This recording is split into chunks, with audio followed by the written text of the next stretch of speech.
يعرف قدر المصطفى عند ربه تبارك وتعالى الذي أرسل. ألا تعلم أن الله لم ينادي رسوله صلى الله عليه وسلم باسمه المجرد،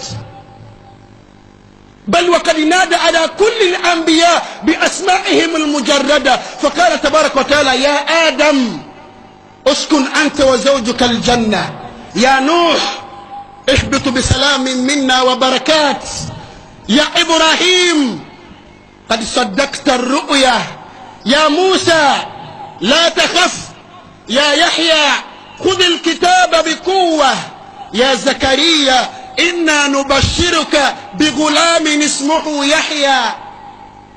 فلما أراد أن ينادى على الحبيب مصطفى صلى الله عليه وسلم قال تبارك وتعالى: يا أيها النبي ربك ينادي تبارك وتعالى بمحبة رسول الله عند الله، لم ينادي رسوله باسمه محمد. والله في كل القرآن من الفاتحة إلى الناس: يا أيها النبي اتق الله ولا تطع الكافرين والمنافقين، يا أيها المزمل قم الليل إلا قليلا، يا أيها المدثر قم فأنذر. سبحان الله. وما نادى رسول الله صلى الله عليه وسلم باسم محمد إلا بقرينة الرسالة والنبوة، فقال تبارك وتعالى: وما محمد إلا رسول. الله أكبر. وما محمد إلا رسول. سبحان الله. ما كان محمد أبا أحد من رجالكم ولكن رسول الله وختم النبيين. الرسالة والنبوة مع الاسم محمد صلى الله عليه وسلم، لمحبة الله لرسوله صلى الله عليه وسلم. قال تبارك وتعالى: محمد رسول الله والذين معه أشداء على الكفار رحماء بينهم. يتطاول الأقزام الكفار على المصطفى صلى الله عليه وسلم، على رسول الله صلى الله عليه وسلم. محبة الرسول صلى الله عليه وسلم لا تكون إلا باتباع سنة رسول الله. انتبهوا، ليس بالمظاهرات المجردة، لا أقلل عن شأن المظاهرات، لا، بل أقول ولا بد أن نتظاهر، أن نظهر حبنا أو حبنا لرسول الله صلى الله عليه وسلم.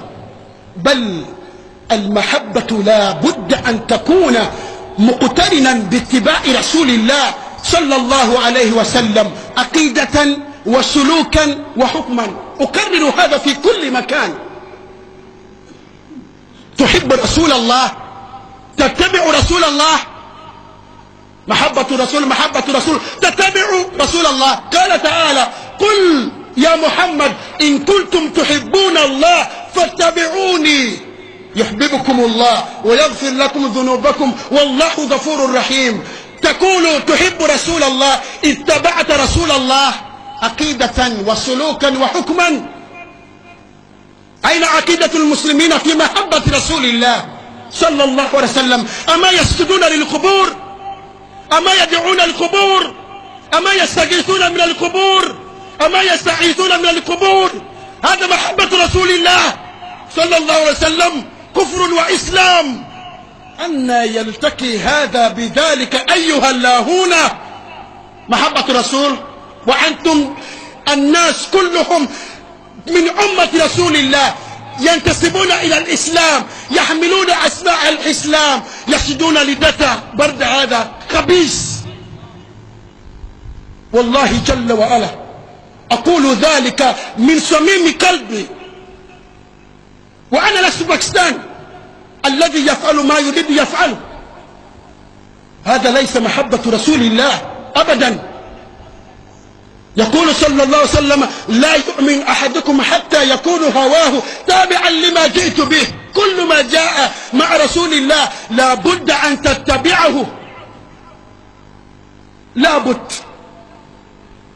محبة رسول الله عقيدة وسلوكا وحكما، لا بد أن نتبع رسول الله في دين رسول الله صلى الله عليه وسلم. هو الذي جاء بالإسلام وهو الذي جاء بالهدى. رسول الله صلى الله عليه وسلم قل إن كنتم تحبون الله فاتبعوني عقيدة وسلوكا. أين عقيدة المسلمين؟ أين عقيدة المسلمين في المسلمين؟ كم من الناس، ملايين من المسلمين لا يزالون يسجدون للقبور ويعلقون التعاويذ في أعناقهم وأيديهم وأرجلهم. تسأله يا أخي الكريم أليس الله بكاف عبده؟ يقول يه الله كافي الله كافي. تقول له لماذا تعلق التعاويذ والله موجود؟ أليس الرسول هو الذي علمك بأن الله واحد؟ لماذا لا تتبع رسول الله في عقيدة رسول الله صلى الله عليه وسلم؟ البدعة أصبح البدعة في الإسلام باسم محبة رسول الله، مولد رسول الله، يحتفلون بمولد رسول الله باسم محبة رسول الله. هذا محبة رسول الله. أليس أبو بكر أولى بكم أن ينقادوا حفلة مولد رسول الله؟ لما مات رسول الله كم من الصحابة احتفلوا بمولد رسول الله؟ أنى لكم هذه المذهب وأنى لكم هذه المسألة؟ كيف؟ هذا هو رسول الله صلى الله عليه وسلم. بدعة وشرك وخلافات. محبة رسول صلى الله عليه وسلم بالبدعة،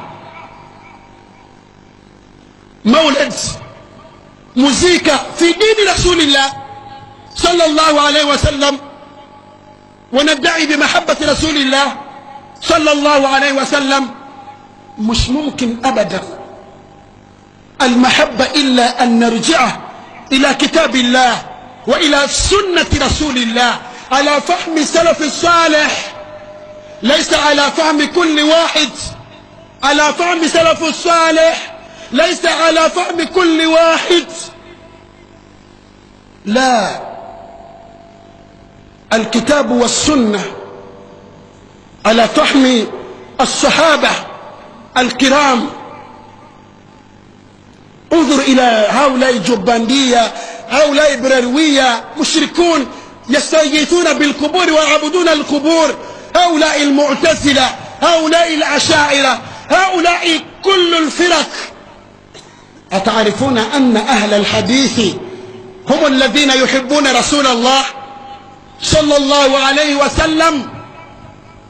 أهل الحديث هم الذين يريدون رسول الله صلى الله عليه وسلم، لأنهم يقرؤون أحاديث رسول الله صلى الله عليه وسلم ويتبعون ما في الحديث رسول الله صلى الله عليه وسلم. ما في وقت، يقولون الآن ما في وقت. اللهم صل على محمد وعلى آل محمد كما صليت على إبراهيم وعلى آل إبراهيم إنك حميد مجيد.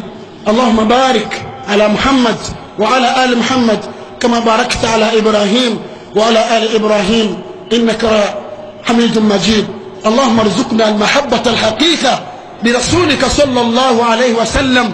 اللهم ارزقنا المحبة الحقيقة لرسولك صلى الله عليه وسلم. وأقول قولي هذا واستغفر الله لي ولكم. كلام كثير لكن ما في